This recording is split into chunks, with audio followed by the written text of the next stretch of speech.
Hey everyone, welcome back to the channel. आज हम देखने वाले हैं एंटीबायोटिक्स। प्रीवियस वीडियो हमने डिस्कस किया था कि एंटीबायोटिक्स के क्या क्या क्लासिफिकेशंस होते हैं। तो ब्रीफ में हमने जाना था, कोई स्ट्रक्चर के बारे में ज़्यादा हमने डिस्कस नहीं किया था।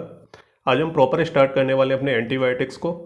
तो स्टार्ट करेंगे हम बीटा लैक्टम एंटीबायोटिक्स से। तो ये हमारा यूनिट 1 का पहला टॉपिक है, बीटा लैक्टम एंटीबायोटिक्स। और बेसिकली दोनों यूनिट में आपको एंटीबायोटिक्स के बारे में ही पढ़ना है। डिफरेंट डिफरेंट टाइप की एंटीबायोटिक्स रहती हैं। तो शुरुआत हमारी बीटा लैक्टम से होगी। बीटा लैक्टम में हमारी 4 कैटेगरी आ जाती हैं, 4 अलग अलग जो एंटीबायोटिक्स आ जाती हैं। पहली पेनिसिलिन होगी, दूसरी सेफेलोस्पोरिन, तीसरी हमारी कार्बापेनेम्स और चौथी हो जाती है हमारी मोनोवेक्टम्स। इसमें जो पेनिसिलिन और जो सेफेलोस्पोरिन है तो उसको हम आज के वीडियो में कवर करेंगे दोनों को। और ये दोनों ही क्या एग्जाम पॉइंट ऑफ व्यू से ज़्यादा इंपॉर्टेंट है। इनके अंदर भी क्या है, काफ़ी सारे ड्रग्स होते हैं। पेनिसिलिन के डेरिवेटिव्स होते हैं, सेफेलोस्पोरिन के भी डेरिवेटिव्स होते हैं, सेम हमारे कार्बापेनेम्स के भी होते हैं 4 से 5 ड्रग, और मोनोवेक्टम के भी हमारे 3 से 4 डेरिवेटिव्स होते हैं। डेरिवेटिव्स मतलब कि पेनिसिलिन से ही जो है हम अलग अलग फंक्शनल ग्रुप उसमें जोड़ के हम अलग अलग ड्रग्स को बना सकते हैं जो पेनिसिलिन के डेरिवेटिव्स होते हैं। तो यहाँ पे हमारा पेनिसिलिन इंपॉर्टेंट है, सेफेलोस्पोरिन बहुत ज़्यादा इंपॉर्टेंट है। तो ये दोनों हमारे मोस्ट इंपॉर्टेंट है अगर आप एग्जाम पॉइंट ऑफ व्यू से देखें। अक्सर क्या एग्जाम में पेनिसिलिन का सार पूछा जाता है, उसका मैकेनिज्म ऑफ एक्शन पूछा जाता है, सेम सेफेलोस्पोरिन के क्लासिफिकेशंस पूछ लिए जाते हैं ड्रग्स के। तो ये क्या एग्जाम पॉइंट ऑफ व्यू से ज़्यादा इंपॉर्टेंट है। तो आज की वीडियो में पहले इन्हीं को कवर करेंगे जो कि हमारा इंपॉर्टेंट है। चलिए स्टार्ट करते हैं। बीटा लैक्टम एंटीबायोटिक्स क्या होती हैं। देखिए यहाँ पे दो चीज़ें हैं, एक तो बीटा लैक्टम है और एक एंटीबायोटिक्स है। एंटीबायोटिक्स तो हमारी वेरियस टाइप की रहती हैं, डिफरेंट डिफरेंट, क्योंकि ये तो हम बीटा लैक्टम की बात कर रहे हैं। इसके अलावा भी बहुत सारी एंटीबायोटिक्स होती हैं। तो डिफरेंस क्या है? तो डिफरेंस हमारा बीटा लैक्टम रिंग का। जिन एंटीबायोटिक्स में इस तरह की एक साइक्लिक रिंग जो है प्रेजेंट होगी तो वो हमारी बीटा लैक्टम एंटीबायोटिक्स हो जाएंगी। ये जो रिंग होती है इसको हम बीटा लैक्टम रिंग बोलते हैं। इसमें क्या है, एक हमारा नाइट्रोजन जो एटम जुड़ा होता है एक हाइड्रोजन एटम के साथ। साथ में यहाँ पे क्या है, 3 जो है लिंकेज और होते हैं, यानी टोटल हमारे 4 यहाँ पे लिंकेज होते हैं, 1 2 3 4। इसलिए हम इसे 4 मेंबर्ड रिंग भी बोलते हैं। इसमें क्या है, nitrogen as a hydro atom group यहाँ पे जुड़ा रहता है। Nitrogen as a hydrogen atom group का मतलब है कि नाइट्रोजन यहाँ पे सिंपली एक हाइड्रोजन एटम के साथ जुड़ा होता है। सिंपल सी चीज़ है। यहाँ पे एक हमारा कार्बन होता है, एक कार्बन यहाँ होता है, एक कार्बन यहाँ पे होता है। तो यहाँ पे स्ट्रक्चर में आपको दिख नहीं रहा है अलग से, यहाँ पे मैंने यहाँ पे कार्बन कार्बन लिख दिया है। अगर आप नहीं भी लिखना चाहते हैं तो कोई फ़र्क नहीं पड़ता है। यहाँ पे सिंपल ये जो कॉर्नर्स होते हैं इनका मतलब है कार्बन जुड़ा हुआ है। साथ में यहाँ पे जो फोर्थ वाली पोजीशन है यहाँ पे क्या है, एक डबल बॉन्ड के साथ एक ओ जुड़ा रहता है। तो इस पूरे को हम बोलते हैं कीटोन ग्रुप। सिंपल चीज़ है। तो ये पूरा का पूरा जो स्ट्रक्चर है इसे हम बोलते हैं बीटा लैक्टम रिंग। अब ये जो स्ट्रक्चर है जिन जिन एंटीबायोटिक्स के स्ट्रक्चर के अंदर प्रेजेंट होगा वो हमारी हो जाएंगी बीटा लैक्टम एंटीबायोटिक्स। तो ये सिंपल सा इसका फंडा है बीटा लैक्टम एंटीबायोटिक्स का। तो it is a 4 membered ring in which nitrogen is a hydro atom group and it contains a ketonic group non as beta lactam, है ना। तो ये हमारी कीटोन ग्रुप हो गया, ये हमारा क्या हो गया, nitrogen as a hydro atom group. बाकी ये हमारा पूरा स्ट्रक्चर हो जाता है बीटा लैक्टम रिंग का। चलिए इसकी सबसे पहली एंटीबायोटिक्स देखते हैं बीटा लैक्टम एंटीबायोटिक्स की, जो है हमारी पेनिसिलिन। अब पेनिसिलिन, अब ये जो स्ट्रक्चर आपको दिख रहा है ना, आपके मन में एक क्वेश्चन आएगा कि इन स्ट्रक्चर्स को याद कैसे करें, क्योंकि एक स्ट्रक्चर तो है नहीं मेडिसिनल केमिस्ट्री में, बहुत सारे स्ट्रक्चर्स हैं, सिंथेसिस हैं, तो आप कितना याद करोगे। तो देखिए ये चीज़ें याद करने वाली नहीं है, इनकी कोई ऐसी ट्रिक नहीं होती है, कोई भी ऐसी निंजा टेक्निक नहीं होती है कि जिसको आप यूज करोगे सारी चीज़ें आपको याद हो जाएंगी, क्योंकि बहुत सारे ग्रुप हैं, आप कितने याद करोगे, कितने स्ट्रक्चर्स आप याद कर लोगे। तो ये चीज़ें रटने वाली नहीं है, ये है प्रैक्टिस वाली। अब इस स्ट्रक्चर को आप एक बार बना के देखिए, फिर एक बार उसे बना देखे बनाइए, फिर आप जो है फिर से प्रैक्टिस करिए। तो आप अगर 3 से 4 बार अगर आप इस स्ट्रक्चर को बना के देखते हैं ना खुद अपने हाथों से, तो मैं गारंटी देता हूँ आपको याद हो जाएगा। ये स्ट्रक्चर आप भूलोगे नहीं कभी। इसलिए जो भी स्ट्रक्चर इसमें दिए हुए हैं, तो जब भी आप लेक्चर देखो तो एक पेन और एक कॉपी लेके बैठा करो, क्योंकि स्ट्रक्चर क्या है, बनाने से प्रैक्टिस करने से ही आपको याद होंगे। ऐसा नहीं है कि आप बस दिमाग में जो है रट के चले जाओगे कि ये स्ट्रक्चर है, ऐसा पॉसिबल नहीं है। तो यहाँ पे क्या है, हर स्ट्रक्चर के पीछे कुछ स्टेप्स होते हैं कि उसमें क्या है, कुछ बेसिक चीज़ें होती हैं, उनको मिला के ही वो पूरा स्ट्रक्चर कंप्लीट होता है। अब पेनिसिलिन का या सेफेलोस्पोरिन का अगर आपको स्ट्रक्चर याद करना है तो आपको एक कॉमन चीज़ याद करनी पड़ेगी कि इसमें क्या एक बीटा लैक्टम रिंग होती है। अब बीटा लैक्टम रिंग ये बीच वाली रिंग होती है, तो ये तो आपको बनानी है दोनों में।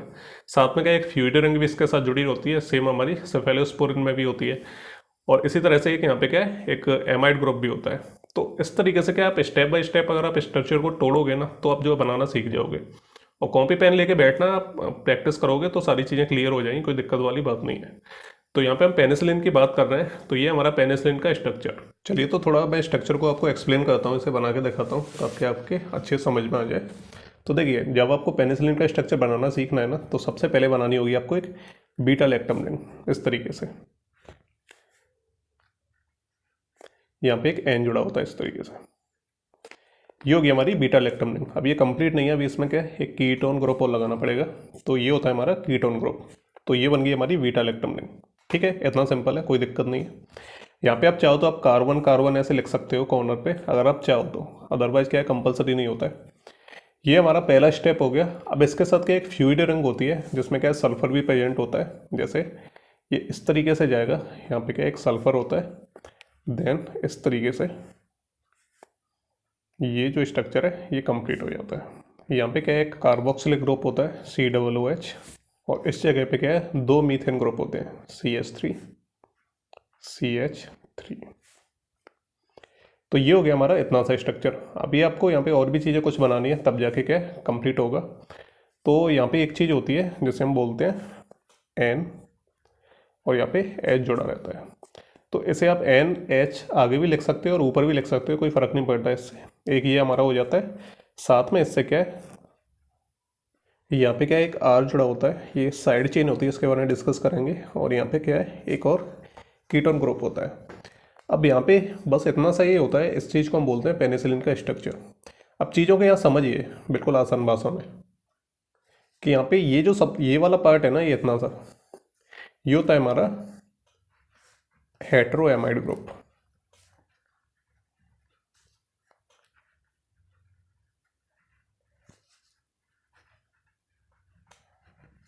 ठीक है, अब ये जो इतना स्ट्रक्चर हो गया ये हेटेरोएमाइड ग्रुप हो गया। अब ये बीच वाला जो स्ट्रक्चर है ना इतना सा, ये होती है हमारी क्या बीटा लैक्टम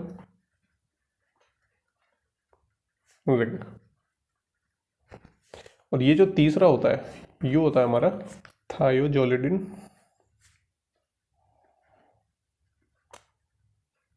रिंग।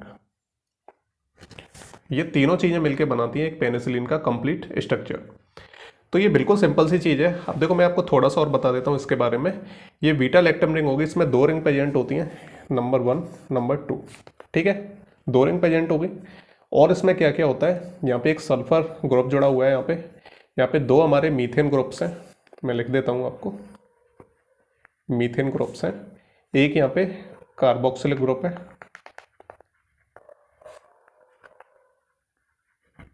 ठीक है, एक यहाँ पे हमारा nitrogen as a hydro atom जुड़ा हुआ है। यहाँ पे क्या है दो हमारे कीटोन ग्रुप्स हैं, एक तो ये रहा और एक हमारा ये रहा, ये दो कीटोन ग्रुप्स हैं। साथ में क्या है यहाँ पे एक R जुड़ा हुआ है। R क्या है, यहाँ पे एक वेरिएबल है, एक साइड चेन है। ये जो R होता है ये डिफाइन करता है कि हमारी जो पेनिसिलिन है वो कौन से टाइप की पेनिसिलिन है। अब यहाँ पे हम कोई और जो हम साइड चेन या फिर कोई फंक्शनल ग्रुप ऐड कर देते हैं तो ये जो पेनिसिलिन है वो हमारी चेंज हो जाएगी, यानी इस पेनिसिलिन का टाइप बदल जाएगा।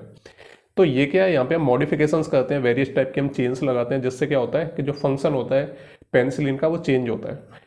तो ये चीज़ डिफाइन करती है, ये अलग अलग चीज़ों के ऊपर डिपेंड करती है कि हम क्या यहाँ पे जोड़ते हैं, जिससे क्या है पेनिसिलिन की जो फंक्शनलिटी है वो हमारी चेंज हो जाएगी। तो बस यहाँ पे इतनी सी चीज़ें इस स्ट्रक्चर के अंदर, और आप इस स्ट्रक्चर को बना के देखोगे ना 3-4 बार, तो ये सारी चीज़ें आपकी जो है क्लियर हो जाएंगी। इसलिए प्रैक्टिस से ही जो है आप स्ट्रक्चर्स को सीख सकते हैं, बाकी इसका कोई और तरीका नहीं होता है। चलिए तो वापस से आ जाते हैं फिर दोबारा से। तो ये हमारा स्ट्रक्चर हो गया, ये मैंने आपको बना के दिखा दिया सिंपल। यहाँ पे जो R है इसको हम क्या है रिप्लेस कर सकते हैं वेरियस ग्रुप से, जिससे क्या है पेनिसिलिन के डेरिवेटिव्स बनेंगे। यानी हम यहाँ पे कोई और जो स्ट्रक्चर यहाँ पे जोड़ते हैं तो पेनिसिलिन V बन जाएगा, G बन जाएगा, वेरियस जो पेनिसिलिन के डेरिवेटिव्स रहते हैं आगे जाके बात करेंगे। और यहाँ पे हम बात करें कि जो हमारा साइड का जो स्ट्रक्चर है ना, जो एमाइड ग्रुप था हमारा ये वाला, अगर हम इसको यहाँ से रिमूव कर देते हैं तो ये जो हमारा पूरा का पूरा जो स्ट्रक्चर बचेगा ना, ये होता है हमारा पेनिसिलोनिक एसिड। अब पेनिसिलोनिक एसिड हम इसलिए बोलते हैं क्योंकि यहाँ पे क्या है COOH एक कार्बोक्सिलिक ग्रुप यहाँ पे जुड़ा हुआ है। अब यहाँ पे एक और चीज़ है, इसके बारे में आप थोड़ा सा और पढ़ लीजिए। जैसे it is a class of beta lactam antibiotics, simple सी चीज़ है, क्योंकि इसमें बीटा लैक्टम रिंग प्रेजेंट है तो क्लास बीटा लैक्टम के अंदर ही आ जाती है। और इसमें क्या है फ्लूइड रिंग होती है जिसमें क्या है सल्फर होता है। फ्लूइड रिंग मतलब बीटा लैक्टम रिंग के साथ ही एक जुड़ी हुई रिंग होती है, फ्लूइड इसी के अंदर जुड़ी हुई रिंग होती है। तो इसमें क्या एक सल्फर प्रेजेंट होता है, साथ में क्या इसमें एक एमाइड लिंकेज होता है। एमाइड लिंकेज का मतलब होता है कि यहाँ पे जो स्ट्रक्चर्स है ना, वो दो एमाइड लिंकेज दिखेंगे। एक तो ये वाला यानी N जुड़ा होता है, साथ में क्या है एक जो है कीटोन जुड़ा होता है। तो इस तरीके से ये आपको स्ट्रक्चर दिखे ना किसी भी एंटीबायोटिक के अंदर, तो वो क्या है एमाइड लिंकेज होता है। एक यहाँ पे एमाइड लिंकेज ये रहा, तो सेम हमारे यहाँ पे क्या है दो एमाइड लिंकेज है। तो यहाँ पे क्या एमाइड लिंकेज होते हैं, साथ में क्या है कार्बोक्सिलिक ग्रुप, मतलब ये जुड़ा हुआ है कार्बोक्सिलिक ग्रुप, और क्या है यहाँ पे 2 मीथेन ग्रुप्स होते हैं, 2 मीथेन ग्रुप्स ये रहे। तो ये होता है हमारा कंप्लीट स्ट्रक्चर एक पेनिसिलिन का। चलिए, जो पेनिसिलिन्स होते हैं ना, तो इनका जो स्ट्रक्चर होता है वो काफ़ी ज़्यादा अनस्टेबल होता है।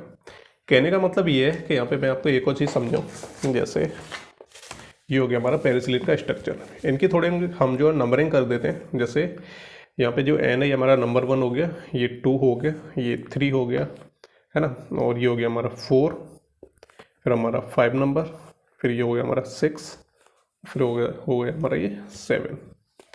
ठीक है, यहाँ पे हम नंबरिंग कर देते हैं, इससे क्या है चीज़ों को समझने में आसानी होती है। अब देखिए, पेनिसिलिन का जो स्ट्रक्चर होता है वो अनस्टेबल क्यों माना जाता है, क्योंकि जब क्या पेनिसिलिन को हम लेते हैं ना किसी भी डिजीज के अंदर, तो जो बैक्टीरिया होता है तो वो भी क्या है डिफेंस जो है प्रोवाइड करता है, यानी डिफेंस जो है दिखाता है मेडिसिन के अगेंस्ट में।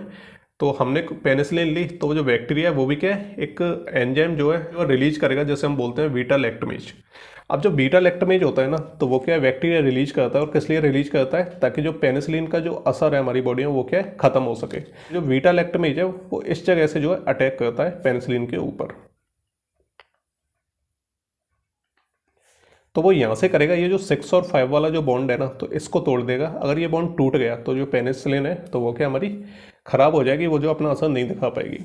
इसी तरीके से बैक्टीरिया एक और जो है रिलीज करता है केमिकल, जैसे हम एमाइडेज बोलते हैं, और वो क्या है 7 और 1 के बीच वाला जो बॉन्ड है इस पर अटैक करता है, और ये बॉन्ड टूट जाता है। तो ये जो असर है पेनिसिलिन का वो क्या है खत्म हो जाता है। तो ये जो पेनिसिलिन का स्ट्रक्चर है काफ़ी ज़्यादा अनस्टेबल होता है, क्योंकि बैक्टीरिया क्या है अलग अलग केमिकल्स रिलीज करते हैं, जिससे क्या है जो पेनिसिलिन है वो क्या हमारी ख़राब हो जाती है, और वो क्या है स्टेबल नहीं रहती है। अब ये जो प्रॉब्लम है जो बैक्टीरिया क्रिएट करते हैं पेनिसिलिन के अगेंस्ट में, तो इसके लिए क्या है हम सॉल्यूशंस जो है हम आगे जाके देखेंगे कि पेनिसिलिन के स्ट्रक्चर में ही हम जो है अलग अलग ग्रुप्स को जोड़ के जो पेनिसिलिन का जो स्टेबिलिटी रहती है उसको हम इम्प्रूव कर सकते हैं, ताकि जो बैक्टीरिया केमिकल रिलीज करते हैं उससे जो है पेनिसिलिन को बचाया जा सके और बैक्टीरिया को किल किया जा सके। तो चलिए आगे बढ़ते हैं। तो अनस्टेबल है, इसके बारे में हमने डिस्कस कर लिया। सेम चीज़ मैंने यहाँ पे बताई हुई है बहुत ही आसान भाषा में, कोई दिक्कत नहीं है। अब केमिस्ट्री बढ़ते हैं, स्टीरियो केमिस्ट्री, मतलब पेनिसिलिन के स्ट्रक्चर के बारे में जानते हैं। यहाँ पे क्या रहता है बेसिकली, केमिस्ट्री अगर हमें जाननी है किसी भी एंटीबायोटिक की, तो इसमें हम क्या कर सकते हैं कि उसके स्ट्रक्चर को हम पूरी तरह से जानते हैं कि कौन कौन सी चीज़ें इसमें दी हुई हैं, वही होती है हमारी केमिस्ट्री किसी भी स्ट्रक्चर की। फॉर एग्जाम्पल जैसे क्या है, सबसे पहले तो हम पेनिसिलिन को बनाएंगे। पेनिसिलिन का जो स्ट्रक्चर है उसको हम बनाएंगे, जिसमें बीटा लैक्टम रिंग होगी, साथ में क्या है फ्यूइड रिंग होगी, थायोजोलिडिन रिंग जैसे हम बोलते हैं, एक हमारा एमाइड यहाँ पे स्ट्रक्चर होगा, ग्रुप होगा। तो यहाँ पे हम क्या करेंगे, पहले पेनिसिलिन का स्ट्रक्चर बनाएंगे, उसके बाद हम क्या करेंगे उसकी नंबरिंग करेंगे। जैसे यहाँ पे होगा number 1, number 2, number 3, number 4, number 5, 6 और 7। बस ये जो 2 रिंग होती है ना, तो इन्हीं में हम जो है नंबरिंग करते हैं। एक रिंग को हम नाम देंगे ए और एक को हम नाम देंगे बी। अब हम इसकी जो है केमिस्ट्री जो है डिफाइन करेंगे, यहाँ पे केमिस्ट्री को जानेंगे कि इस स्ट्रक्चर में क्या क्या चीज़ें प्रेजेंट हैं। सबसे पहले ये जो दोनों रिंग है ना, तो ये हमारी 7 मेंबर्ड रिंग है। जैसा कि मैंने आपको बीटा लैक्टम रिंग में बताया था कि वो जो 4 मेंबर्ड रिंग है, क्योंकि उसमें क्या है 4 ही जो है लिंकेज थे वहाँ पे, है ना, बीच में नाइट्रोजन था और साइड में क्या है 3 कार्बन और जुड़े हुए थे, तो वो 4 मेंबर्ड रिंग थी। आसान भाषा में बोले तो उसमें 4 कॉर्नर थे, तो वो क्या है 4 मेंबर्ड रिंग हो गई। लेकिन यहाँ पे क्या है 4 कॉर्नर नहीं है, यहाँ पे बहुत सारे कॉर्नर्स हैं, एक कॉर्नर, 2, 3, 4, 5, 6, 7, यहाँ पे 7 कॉर्नर्स हैं। तो यहाँ हम ऐसे बोल सकते हैं कि ये क्या एक 7 मेंबर्ड रिंग है। ठीक है, सबसे पहला पॉइंट ये हो जाएगा। सेकंड जो पॉइंट आएगा वो आएगा हमारा कि इसमें जो ए वाली है ना, ये हमारी क्या है बीटा लैक्टम रिंग है, और जो बी वाली है वो क्या हमारी थायोजोलिडिन रिंग है ना, जिसे हम फ्यूइड रिंग बोल सकते हैं। तो इसमें 2 रिंग प्रेजेंट होती हैं। तो जो रिंग ए है तो वो हमारी बीटा लैक्टम रिंग है, और जो रिंग बी है वो हमारी एक फ्यूइड रिंग है, जो क्या है बीटा लैक्टम के साथ फ्यूइड है, उसके साथ जुड़ी हुई है, और उसमें क्या है sulphur as a hydro atom जुड़ा होता है। तो जो बीटा लैक्टम रिंग है इसमें क्या है जो नाइट्रोजन है वो एज ए हाइड्रो एटम जुड़ा हुआ है, लेकिन जो फ्यूइड रिंग है तो इसमें क्या है sulphur as a hydro atom जुड़ा हुआ है। तो इसमें 3 पॉइंट तो हमारे ये बन जाते हैं, बिल्कुल सिंपल से हैं। 7 मेंबर्ड रिंग है, ए वाली रिंग कौन सी है बीटा लैक्टम, बी वाली एक फ्यूइड रिंग है जिसमें क्या है sulphur as a hydro atom जुड़ा हुआ है। बहुत ही सिंपल है। नेक्स्ट हम बात करते हैं कि it contains A carboxylic group COOH on carbon number 2। अब यहाँ पे हम नंबरिंग के हिसाब से देखते हैं। जैसे यहाँ पे रिंग के बारे में तो हमने डिस्कस कर लिया, अब नंबर 2 पे आते हैं। नंबर 2 पे क्या जुड़ा हुआ है, तो यहाँ पे क्या है कार्बोक्सिलिक ग्रुप जुड़ा हुआ है, तो लिख देंगे 3rd 4th पॉइंट पे कि जो नंबर 2 है तो वहाँ पे क्या है, एक कार्बोक्सिलिक ग्रुप जुड़ा हुआ है। तो जो कार्बोक्सिलिक ग्रुप है वो क्या है, बेस के साथ रिएक्ट करता है और सॉल्ट फॉर्म करता है, तो इसकी कोई दिक्कत नहीं है, इसको आगे जाके समझ लेंगे। जो 5th पॉइंट आएगा उसमें क्या देखेंगे हम कि कार्बन नंबर 3 पे देखेंगे। अब क्या कार्बन नंबर 2 तक तो हमने देख लिया, कार्बन नंबर 3 पे क्या जुड़ा हुआ है, यहाँ पे 2 मीथेन ग्रुप्स जुड़े हुए हैं। तो हम 5th पॉइंट डाल के क्या लिखेंगे, it contains 2 methane groups on carbon number 3। Simple है, और आपको क्या है, ये आपको जरूर ध्यान रखने हैं ये जो स्ट्रक्चर रहते हैं इसके। नेक्स्ट हम देखते हैं 4th नंबर पे क्या है।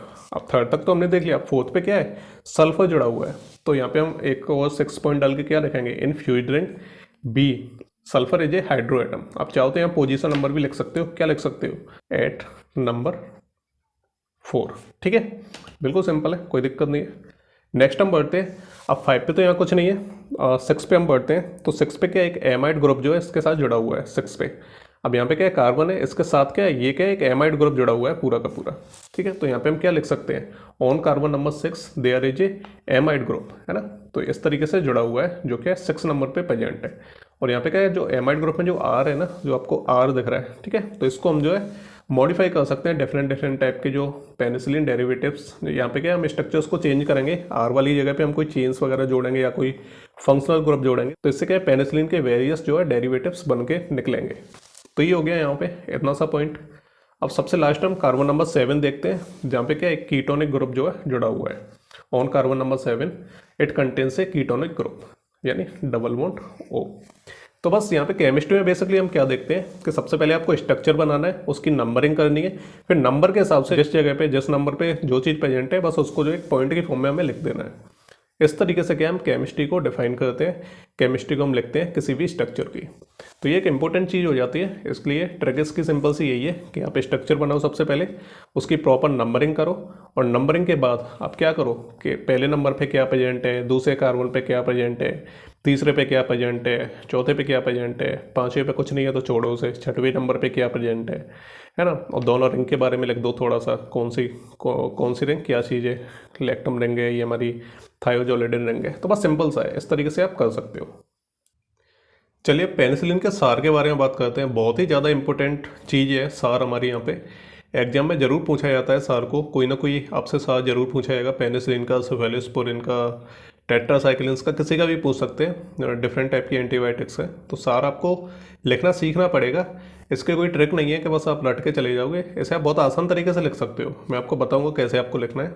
तो मेन चीज़ है यहाँ पे, सबसे पहले आपको स्ट्रक्चर याद होना चाहिए। स्ट्रक्चर याद है तो फिर आपको नंबरिंग करनी आनी चाहिए, 1 2 3 4 5 6 7, है ना, ये होगी नंबरिंग। उसके बाद क्या है, कौन सी चीज़ है यहाँ पे, उस चीज़ को आपको लिखना पड़ेगा। जैसे ये वाला जो पोर्शन है वो हमारा हेट्रोएमाइड ग्रुप है, और ये जो वाला जो पोर्शन है वो हमारा बीटा लैक्टम रिंग है, और जो 3rd वाला पोर्शन है वो हमारी क्या थायोजोलिडिन रिंग है। और अगर हम एमाइड ग्रुप को हटा दें और इन दोनों को जोड़ के हम देखें तो ये हमारा पेनिसिलिनिक एसिड होता है। बिल्कुल सिंपल है। तो इतना आपको स्ट्रक्चर में पता होना चाहिए, देन उसके बाद आप सार लिखना शुरू कर सकते हैं। सार का मतलब होता है स्ट्रक्चर एक्टिविटी रिलेशनशिप, कि इसका जो भी स्ट्रक्चर है ना, इसमें से हम कोई भी चीज़ को हटाते हैं, मान लीजिए हमने इसको हटा दिया है ना ऐसे स्ट्रक्चर में से, तो जो हमारी पेनिसिलिन होगी उस पर, उसकी एक्टिविटी पे क्या फ़र्क पड़ेगा। पहले वो जिस तरीके से काम कर रही थी, फिर हमने इस चीज़ को इसमें से हटा दिया, तो वो अब किस तरीके से काम करेगी, उसमें चेंज होगा, उसकी एक्टिविटी कम होगी या बढ़ेगी, है ना। अगर इसमें से कार्बोक्सिलिक ग्रुप को हटा देंगे तो क्या मतलब चेंज आएगा, है ना। इसमें से कीटोन ग्रुप हटा देंगे तो क्या आएगा, है ना। तो इस तरीके से क्या है, अगर हम स्ट्रक्चर में कोई चेंज करते हैं तो एक्टिविटी पे क्या फ़र्क पड़ता है, इस चीज़ को हम बोलते हैं स्ट्रक्चर एक्टिविटी रिलेशनशिप। चलिए एक एक करके देखते हैं कि इसके स्ट्रक्चर और एक्टिविटी में क्या रिलेशनशिप है। देखिए सबसे पहली चीज़ तो आपको ये ध्यान रखनी है कि अभी ये जो पेनिसिलिन का स्ट्रक्चर है ना, इसमें जो भी चीज़ें दी हुई हैं तो ये सारी की सारी क्या है, एसेंशियल है इसकी एक्टिविटी के लिए। तो जब भी आपको कोई भी पॉइंट लिखना है ना, उसमें आप किसी भी चीज़ के बारे में बता रहे हैं कि अगर क्या है, मान लीजिए यहाँ पे 2 मीथेन ग्रुप जुड़े हुए हैं, है ना, तो ये क्या है, इसकी एक्टिविटी के लिए एसेंशियल है, ये यहाँ पे होने ही होने चाहिए, तभी ये अपना काम करेगी, है ना। तो पहली चीज़ तो आप यही लिखोगे जब आप पॉइंट को लिखोगे कि 2 methane groups are essential for the activity. अगर हम इसको रिमूव कर देंगे तब क्या फ़र्क पड़ेगा, उस चीज़ को हम बाद में लिखेंगे, पहले क्या हमें एसेंशियल फॉर द एक्टिविटी लिखना है। ये एक ट्रिक है सिंपल सी, तो ये आपको यूज करनी है।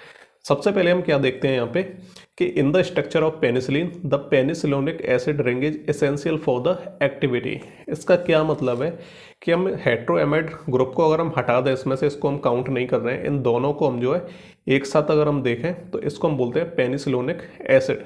तो इन दोनों का होना पेनिसिलिन के अंदर ये एसेंशियल फॉर द एक्टिविटी है। पेनिसिलोनिक एसिड का होना क्या है, एसेंशियल है इसकी एक्टिविटी के लिए। तो पहला स्ट्रक्चर, तो पहला पॉइंट बिल्कुल सिंपल सा इसका यही बन जाता है कि penicillanic is essential for the activity, है ना, ये क्या है, एक रिंग है पूरी। चलिए दूसरा पॉइंट देखते हैं। In the structure of penicillin the beta lactam ring and fused thiazolidine ring is essential for the activity. आप चाहो तो इस पॉइंट को ना आप 2 पॉइंट में कन्वर्ट कर सकते हो। कैसे कर सकते हो? सेकंड पॉइंट लिखोगे आप, in the structure of penicillin the beta lactam ring is essential for the activity. तीसरा पॉइंट आप क्या लिखोगे, in the structure of penicillin the fused thiazolidine ring is essential for the activity. तो इससे आपके 3 point बन जाएंगे, यानी इसमें से आप 2 पॉइंट और बना के लिख सकते हो, है ना। तो ये क्या ट्रिक होती है सिंपल सी, है ना। तो इसका मतलब क्या हो गया कि जो बीटा लैक्टम रिंग है और जो फ्यूड जो थायोजोलिडिन रिंग है, तो ये क्या एसेंशियल फॉर द एक्टिविटी है। अगर इनमें से हम किसी भी चीज़ को हटाते हैं तो इसकी एक्टिविटी क्या जो है चेंज हो सकती है। तो सबसे पहले तो आपको वही चीज़ें लिखनी है जो एसेंशियल एक्टिविटी के लिए, और एसेंशियल क्या है, ये सारी चीज़ें एसेंशियल हैं। तो आपको क्या इस तरीके से ही लिखना है एक एक करके। चलिए, तो ये तो हमने रिंग के बारे में बात कर ली कि बीटा लैक्टम रिंग एसेंशियल है और थायोजोलिडिन रिंग भी क्या एसेंशियल है, और दोनों को मिला के क्या है जो पेनिसिलोनिक एसिड है वो भी हमारा क्या है एसेंशियल फॉर द एक्टिविटी है। अब नंबरिंग पे आ जाते हैं, है ना। 1 को छोड़ो, आप 2 पे आ जाओ सीधे। तो नंबर 2 पे जो हमारा कार्बोक्सिलिक ग्रुप जुड़ा हुआ है ना, तो ये एसेंशियल फॉर द एक्टिविटी है। तो कैसे लिखोगे आप, at the position number 2 the carboxylic acid COOH group is attached is essential for the activity. आपको क्या लिखना आना चाहिए कि कार्बन यानी कि पोजीशन नंबर 2 पे क्या है, एक कार्बोक्सिलिक ग्रुप जो है अटैच्ड है ना, स्ट्रक्चर के साथ। तो वो क्या है एसेंशियल फॉर द एक्टिविटी है, वो क्या एक्टिविटी के लिए जरूरी है। ठीक है, सिंपल सा थर्ड पॉइंट हो गया। बहुत ही आसान है, मतलब आपको सुनने में लग रहा होगा सार पता नहीं यानी क्या है कैसे लिखेंगे, लेकिन बहुत ही ईजी चीज़ है। फिर हम पोजीशन नंबर 4 पे देखेंगे the hetero atom sulphur is essential for the activity. ठीक है, सिंपल सी चीज़ है। एटम नंबर 4 पे देखेंगे, उस पर क्या है हमारे एक सल्फर जुड़ा हुआ है ना, एक हेट्रो एटम जुड़ा हुआ है सल्फर, और ये क्या है एसेंशियल फॉर द एक्टिविटी है। ये क्या है जरूरी एक्टिविटी के लिए, अगर ये नहीं होगा तो काम नहीं करेगी पेनिसिलिन। सीधे पहुंचेंगे पोजीशन नंबर 7 पे, जो हमारा 7 नंबर की पोजीशन है। यहाँ पे क्या है हमारा कीटोनिक ग्रुप जुड़ा हुआ है। तो at position number 7 ketonic group double bond O is essential for the activity. अब जो चीज़ें एक्टिविटी के लिए एसेंशियल है वो चीज़ें तो हमने डिस्कस कर ली। अब हम ऐसी चीज़ें देखते हैं जहाँ पे हम चेंज करते हैं तो उससे क्या इफेक्ट पड़ेगा। पोजीशन नंबर 3 की बात करते हैं। यहाँ पे 2 हमारे मीथेन ग्रुप जुड़े हुए हैं पोजीशन नंबर 3 पे। ये आपको दिख रहा है ना, मीथेन ग्रुप जुड़े हुए हैं CH3। तो अगर हम पोजीशन नंबर 3 पे अगर हम क्या करते हैं ब्रांचिंग बढ़ा देते हैं। ब्रांचिंग मतलब ये जो मीथेन ग्रुप जुड़े हुए हैं ना, तो इसके साथ हम कुछ और ब्रांचिंग करके और हम CH3 जोड़ रहे हैं ना, यहाँ पे CH3 CH2 इस तरीके से जोड़ते जाएं। अगर हम यहाँ पे ब्रांचिंग बढ़ा देते हैं तो इससे क्या होगा कि जो एक्टिविटी होगी ना तो उसकी डिक्रीज होगी, है ना। तो कहने का मतलब ये है कि जो मीथेन ग्रुप जो 3rd पोजीशन पे जुड़े हुए हैं, तो अगर हम उनके साथ क्या है और ब्रांचिंग को बढ़ाते हैं, जो चेन को हम और इंक्रीज करते हैं, तो इससे जो पेनिसिलिन की जो एक्टिविटी होगी ना वो क्या है घटेगी इससे। ठीक है, तो एक पॉइंट हमारा ये बन जाता है। नेक्स्ट हम देखते हैं 7 point. At position number 6 if we replace H with a bulky group और electron withdrawing group E the activity and stability is increased. तो देखिए इसका सिंपल सा मतलब ये है यहाँ पे कि जो इस स्ट्रक्चर में जो आपको H दिख रहा है ना, यहाँ पे ये जो नाइट्रोजन के साथ H जुड़ा हुआ है, तो अगर हम इसको रिप्लेस कर दें, यहाँ पे हम क्या करें, या तो कोई बल्की ग्रुप जोड़ दें या फिर क्या हम कोई इलेक्ट्रॉन विदड्रॉइंग ग्रुप यानी जैसे कि फ्लोरीन क्लोरीन है ना ब्रोमीन, इस तरह के अगर हम कोई ग्रुप को यहाँ पे जोड़ देते हैं तो इससे जो स्टेबिलिटी होगी इस पेनिसिलिन के स्ट्रक्चर की, तो वो क्या स्टेबिलिटी बढ़ेगी, है ना। और जब स्टेबिलिटी बढ़ेगी तो यहाँ पे जो बैक्टीरिया जो अटैक करता है ना, जो हमारा बीटा लैक्टम एमाइडेस हो गए, है ना, तो जो अटैक करता है और ये जो बॉन्ड टूट जाते हैं तो ये नहीं टूटेंगे। तो यहाँ पे अगर हम रिप्लेस करते हैं H को विद बल्की ग्रुप्स और electron withdrawing groups fluorine chlorine bromine, तो इससे क्या होगा कि जो स्ट्रक्चर की जो स्टेबिलिटी है तो वो क्या है इंक्रीज होगी। तो यही चीज़ हमारी क्या है पॉइंट नंबर 7 में आप लिख सकते हो। चलिए सबसे आखिरी पॉइंट की तरफ हम बढ़ते हैं। If we replace R with bulky groups the potency will increase and if we add polar groups then activity will decrease. तो देखिए जो R वाली पोजीशन है ना, तो अगर हम यहाँ पे कुछ बल्की ग्रुप्स को जोड़ लें, बल्कि का मतलब होता है सिंपली हमारे एक टाइप के ग्रुप्स रहते हैं, जैसे ये R है हमारा। अब R को हम रिप्लेस कर दें और यहाँ पे हम क्या ऐड कर दें, जैसे कि फॉर एग्जांपल हम यहाँ पे बेंजल ग्रुप को ऐड कर देते हैं। बेंजल ग्रुप क्या है, एक बल्की ग्रुप होता है ना, जैसे C6H5 CH2, है ना। या फिर हम इसकी जगह पे कोई दूसरा ऐड कर दें, जैसे कार्बोहेक्साइल ग्रुप हो गया, जैसे C6 H11, है ना। या फिर हम और भी कोई बल्कि ग्रुप को ऐड कर सकते हैं इसकी जगह पे। फॉर एग्जांपल आइसोप्रोपाइल ग्रुप को ऐड कर सकते हैं, जैसे CH3 CH CH3 का होल ट्वाइस, ठीक है। तो ये हमारे क्या सारे बल्कि ग्रुप होते हैं। तो अगर R को हम इन ग्रुप्स के साथ रिप्लेस कर दें तो इससे जो पोटेंसी होगी ना पेनिसिलिन की, तो वो क्या इंक्रीज होगी। पोटेंसी मतलब ड्रग की जो इफेक्टिवनेस है और जो उसकी स्ट्रेंथ है वो क्या बढ़ेगी। और अगर हम क्या करें कि R की जगह पे हम बल्कि ग्रुप को न जोड़ के हम कुछ पोलर ग्रुप्स को जोड़ रहे हैं। पोलर ग्रुप्स के अगर मैं आपको एग्जांपल्स बताऊं तो जैसे हाइड्रोक्सियल ग्रुप हो गए या फिर अमीनो ग्रुप्स हो गए, है ना। जैसे हाइड्रोक्सियल या फिर अमीनो ग्रुप्स हो गए या फिर कार्बोनिल ग्रुप्स हो गए। तो अगर हम इसकी जगह पे R की जगह पे हम कुछ पोलर ग्रुप्स को अगर हम ऐड करते हैं यहाँ पे, तो इसकी जो एक्टिविटी होगी ड्रग की वो क्या हमारी घटेगी, डिक्रीज होगी। तो अगर हम बल्कि ग्रुप्स को ऐड करते हैं R की जगह पे, रिप्लेस करते हैं, तो इसकी जो पोटेंसी है वो बढ़ेगी। और अगर हम क्या पोलर ग्रुप्स को ऐड करते हैं R की जगह पे, तो जो एक्टिविटी होगी वो क्या हमारी डिक्रीज होगी। तो इस तरीके से क्या है जो सार का पूरा सिस्टम है इस तरीके से लिखा जाता है। तो इसके लिए क्या है आपको स्ट्रक्चर के बारे में पता होना चाहिए, याद होना चाहिए, फिर आपको नंबरिंग करनी है और फिर उसके बाद आपको शुरुआत कहाँ से करनी है, उसकी रिंग से स्टार्ट करनी है कि जो रिंग होती है वो क्या एसेंशियल फॉर द एक्टिविटी होती हैं और हर पोजीशन पे जो भी चीज़ वहाँ पे जुड़ी हुई है वो एसेंशियल फॉर द एक्टिविटी है। उसके बाद आप लिख सकते हो कि अगर हम किसी चीज़ को रिप्लेस करते हैं, साइड चेन्स को अगर हम इंक्रीज कर देते हैं, अगर हम यहाँ पे जो H है उसको हम रिप्लेस कर दें किसी बल्कि ग्रुप से, R को रिप्लेस कर दें, तो इसकी एक्टिविटी घटेगी या बढ़ेगी। तो बहुत ही आसान है, लिखने का तरीका बिल्कुल सिंपल है, आपको स्ट्रक्चर याद होना कंपलसरी है। चलिए नेक्स्ट हमारा मोड ऑफ एक्शन, ये भी क्या इंपॉर्टेंट है। अगर आप मेडिसिनल केमिस्ट्री में देखें तो मोड ऑफ एक्शन आपको बताना ही पड़ेगा और पूछ भी लेते हैं एग्जाम में, मोड ऑफ एक्शन बताइए पेनिसिलिन का।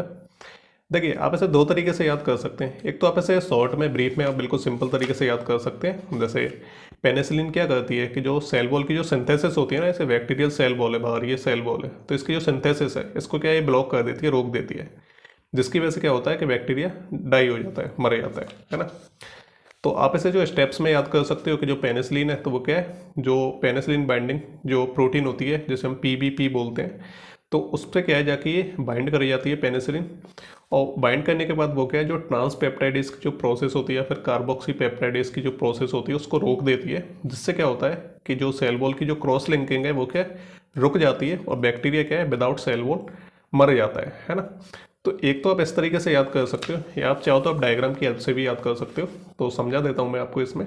तो ये एक बैक्टीरिया है और बैक्टीरिया के बाहर की जो बॉल होती है हमारी सेल बॉल होती है बैक्टीरिया की। तो इसको हम थोड़ा सा जूम करें तो ये कुछ इस टाइप की आपको दिखाई देगी और यहाँ पे क्या है, ये जो आपको इस तरह से स्ट्रक्चर दिखेगा यहाँ पे। अब ये जो सेल वॉल जो उसकी होती है ना, तो इसमें क्या क्रॉस लिंकिंग होती है, जो स्ट्रक्चर है वो क्या आपस में जुड़े होते हैं। बिल्कुल आप आसान भाषा में समझ लीजिए इसे कि वो क्या इस तरीके से आपस में जुड़े होते हैं, इस तरीके से। जैसे ये वाला स्ट्रक्चर इसके साथ जुड़ा हुआ है क्रॉस लिंकिंग के थ्रू, ये इसके साथ, ये इसके साथ, है ना।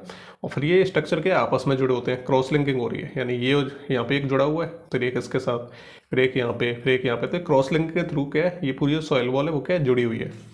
अब यहाँ पे क्या ये आपको ग्रीन कलर का दिख रहा है ना, ये क्या एक ट्रांसपेप्टाइडेज सब यूनिट होती है। यही करती है, यही क्या काम करती है कि जो क्रॉस लिंकिंग हो रही है ना इनके बीच में, दोनों जो बॉल्स को जोड़े हुई है, तो ये इसी की वजह से जुड़ी हुई है, यही इसके पीछे रेस्पॉन्सिबल होती है। तो जो पेनिसिलिन है वो क्या है इसके साथ आके बाइंड करी जाती है, ये जो आपको ट्रांसपेप्टाइडेज की सब यूनिट दिख रही है इसके साथ। तो फर्स्ट स्टेप में क्या किया कि जो पेनिसिलिन है तो वो बैक्टीरियल पेनिसिलिन बाइंडिंग प्रोटीन जो PBP है उसके साथ जाके ये कनेक्ट हो जाती है, उसे टारगेट करती है। फिर उसमें क्या है थोड़ा इंटरफेयर करेगी जो ट्रांसपेप्टाइड रहता है, और देन उसके बाद क्या होगा कि जैसे ही उसमें इंटरफेयर करेगी तो इसकी जो फंक्शनिंग है वो क्या है ब्लॉक हो जाएगी, ये अपना काम नहीं कर पाएगा जो क्रॉस लिंकिंग वाला है। और जैसे ही क्रॉस लिंकिंग रुकेगी तो ये जो बॉल आपको यहाँ पे जुड़ी हुई दिख रही है ना इस तरीके से, तो वो क्या है टूट जाएगी, कि जो सेल वॉल सिंथेसिस है ये क्या है ब्लॉक हो जाएगी इस तरीके से।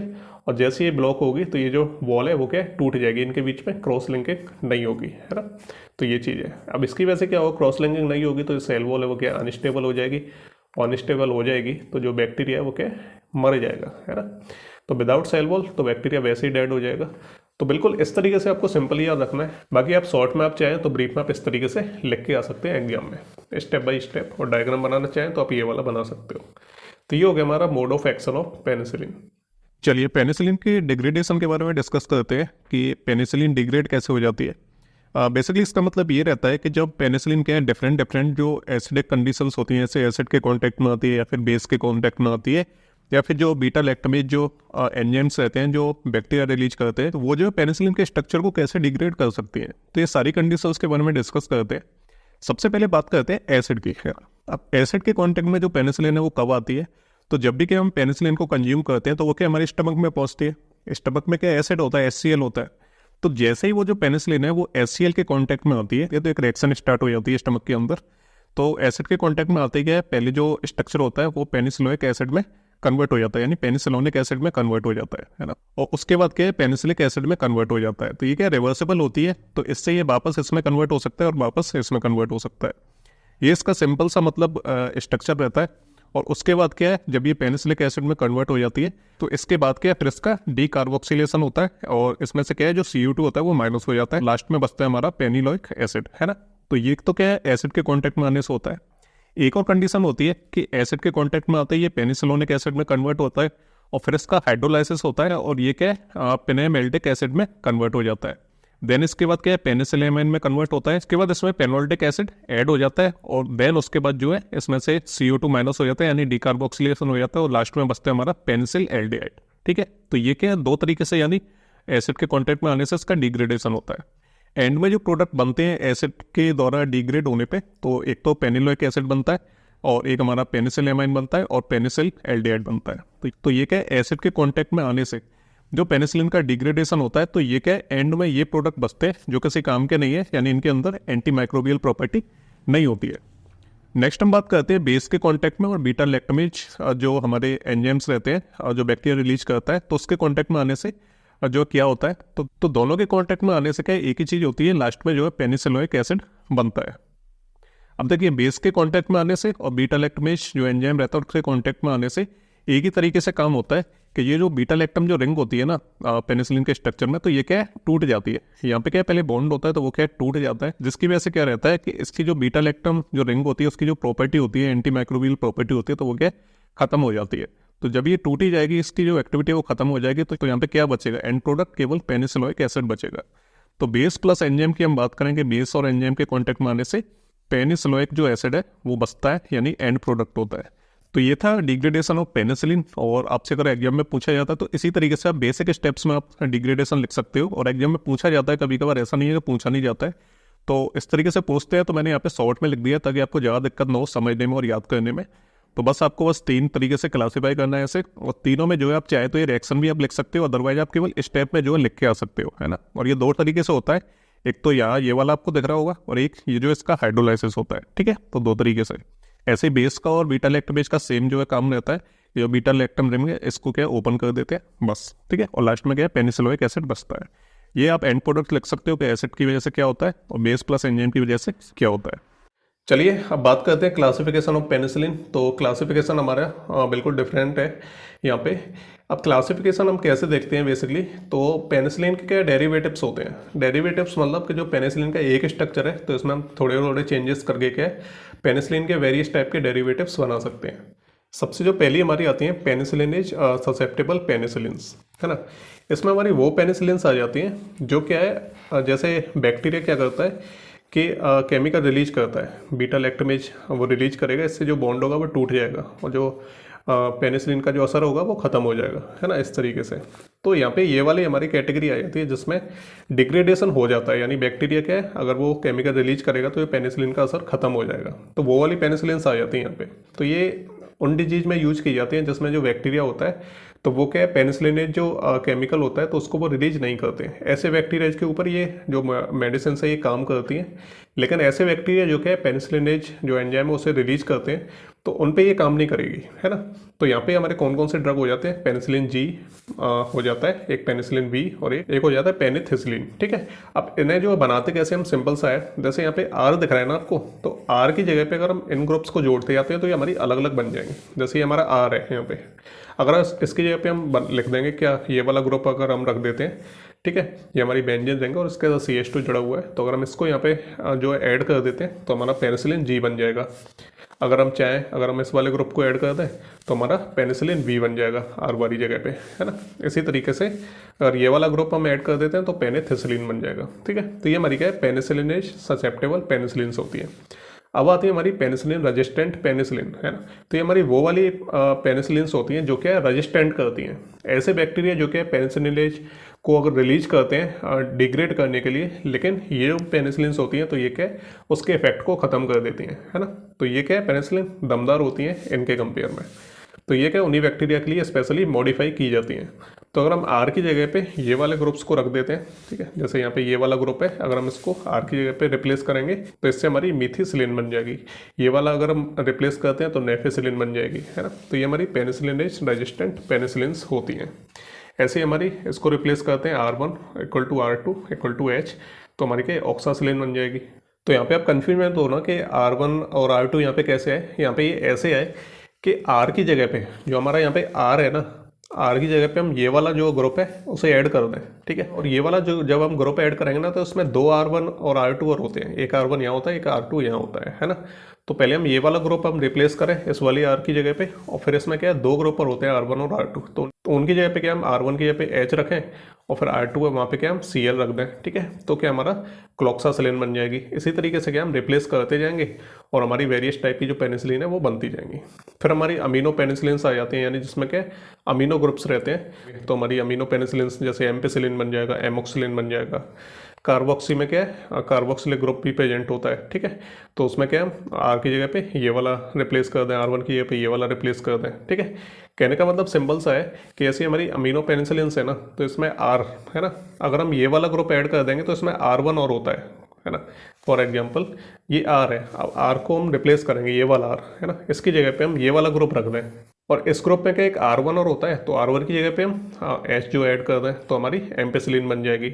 फिर हम R की जगह पे जो हमारा ये वाला है तो यहाँ पे हम क्या है इसे हम जो ऐड कर दें और यहाँ पे एक और R1 होता है तो इसके जगह पे हम OH को ऐड कर दें तो हमारी एमोक्सिलिन बन जाएगी। इसी तरीके से कार्बोक्सी पेनिसिलिन्स आ जाती हैं, इस ग्रुप को हम ऐड करेंगे और इसमें क्या एक R1 होता है तो R1 की जगह पे हम ये वाला ऐड कर दें, ठीक है, तो हमारी कार्बेनिसिलिन बन जाएगी। तो इस तरीके से क्या है हम वेरियस ग्रुप्स को अटैच करके वेरियस टाइप की जो पेनिसिलिन्स होती हैं तो उनके डेरिवेटिव्स हम बना सकते हैं।